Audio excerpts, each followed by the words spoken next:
মাননীয় সড়ক পরিবহন এবং সেতু মন্ত্রীর নিকট জোর দাবি জানাচ্ছি। আসসালামু আলাইকুম রহমতুল্লাহ। বিসমিল্লাহির রহমানির রহিম। মাননীয় স্পিকার, আপনাকে ধন্যবাদ।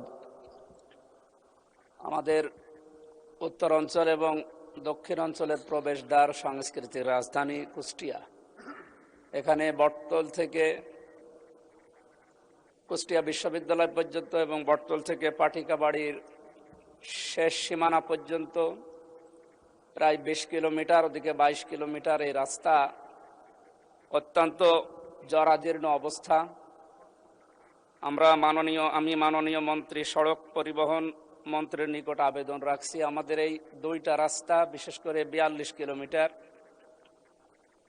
এই লক্ষ লক্ষ মানুষের যাতায়াতের ব্যবস্থা করার জন্য দুইটা রাস্তা চওড়াকরণ এবং মাঝখানে আইল্যান্ড দেওয়ার জন্য মাননীয় সড়ক পরিবহন এবং সেতু মন্ত্রীর নিকট জোর দাবি জানাচ্ছি।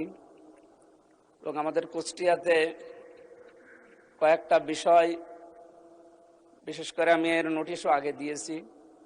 মেডিকেল কলেজ হাসপাতাল, এটা 2011 সালের 9 অক্টোবর থেকে আরম্ভ হয়ে 2026 সাল পর্যন্ত এখনও কোনো অগ্রগতি নেই। পড়ে আছে প্রায় 100 কোটির উপরে সম্পদ, টাকার মেশিনপত্র পড়ে আছে।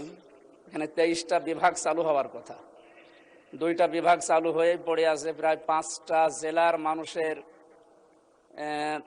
18 থেকে 20 লক্ষ মানুষের এখানে চিকিৎসার ব্যবস্থা করা সম্ভব যদি এটা অতি দ্রুত চালু করা হয়। মাননীয় স্বাস্থ্যমন্ত্রীর নিকট আমার আকুল আবেদন, যত দ্রুত সম্ভব মেডিকেল কলেজ হাসপাতাল চালু করার মাধ্যমে আমাদের এই 5-6টা জেলার মানুষের অন্তত চিকিৎসার সুব্যবস্থা করার জন্য আহ্বান জানাচ্ছি। মাননীয় স্পিকার, আপনাকে